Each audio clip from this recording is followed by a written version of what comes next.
देवी राधा रानी की सच्ची कहानी। दोस्तों, इस कहानी में हम बात करेंगे कि किस तरह जब हम सच्चे मन से भगवान को पुकारते हैं तो वह दौड़े चले आते हैं और हमारी पुकार जरूर सुनते हैं। दोस्तों, भगवान को भी अपने एक सच्चे भक्तों की उतनी ही जरूरत होती है जितनी हमें भगवान की। तो आज मैं आपको बताऊंगी कि अगर आपके जीवन में किसी चीज का अभाव है तो उसकी जगह भगवान का भाव प्रकट करके आप जीवन से उसकी कमी दूर कर सकते हैं और आपकी परेशानी बहुत जल्दी माफ हो जाएगी। तो दोस्तों, आज हम बात करते हैं कि किस तरह बरसाना गांव में एक सेठ की पुत्री बनकर खुद राधा रानी आई। दोस्तों, एक बार की बात है, बरसाना गांव में एक सेठ रहता था जो बहुत धनी था।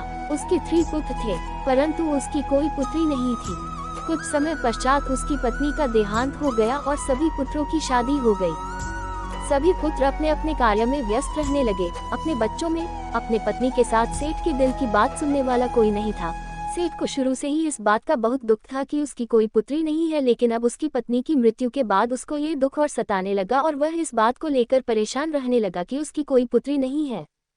एक दिन एक महान पंडित उसके घर पर आए और उसे दुखी देखकर उसने पूछा कि तुम्हें किस बात की परेशानी है, तुम क्यों दुखी हो। तो उसने अपना दुख का कारण पंडित को बताया कि कोई मेरी पुत्री नहीं है, इस वजह से मुझे अपने जीवन में यह अभाव रहता है कि मेरी कोई पुत्री क्यों नहीं है। तो वह पंडित उसको कहता है, लोग, ये भी कोई परेशानी की बात है, तुम राधा रानी को अपनी बेटी मान लो।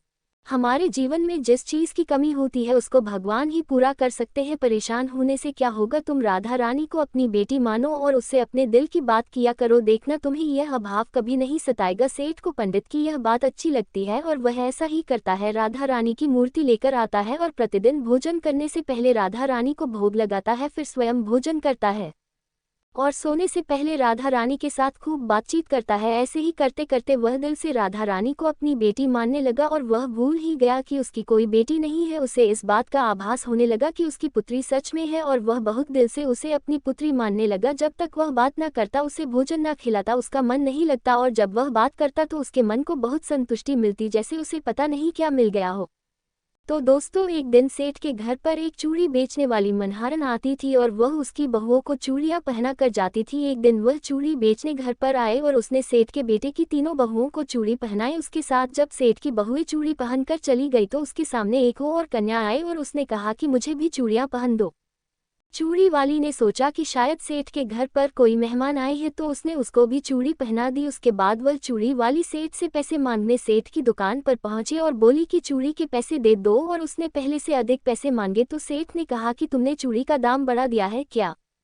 तो उसने कहा, नहीं, मैंने चूड़ी का दाम तो नहीं बढ़ाया, परंतु आज मैं 4 को चूड़ी पहनाकर आई हूँ। उसने कहा, मेरे घर पर तो 3 ही बहुएं हैं। तो उसने कहा, नहीं, मैंने आज 4 को चूड़ी पहनाई है। सेठ ने कहा कि तुमसे कोई गलती हुई है, मेरे घर पर तो चूड़ी पहनने के लिए मेरी सिर्फ 3 बहू है। तो उसने 3 के पैसे चूड़ी वाली को दे दिए और चूड़ी वाली भी बिना कुछ कहे पैसे लेकर अपने घर चली गई।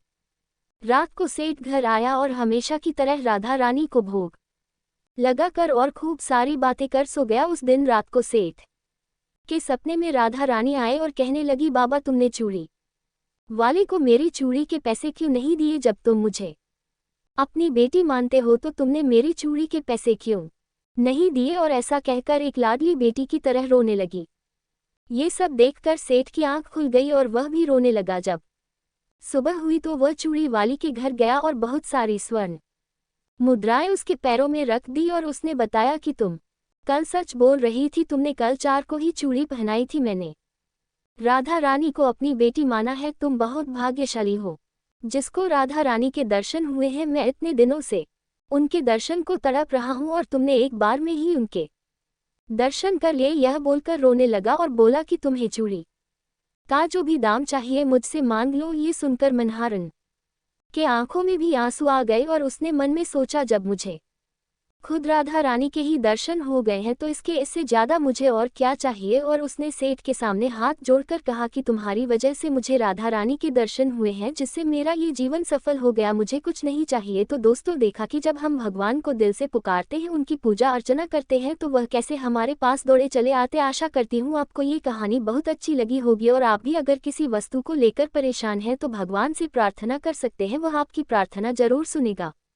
अगर ये कहानी आपको अच्छी लगी हो तो प्लीज़ मेरे चैनल को सब्सक्राइब कर देना और बेल आइकन को प्रेस कर देना। धन्यवाद।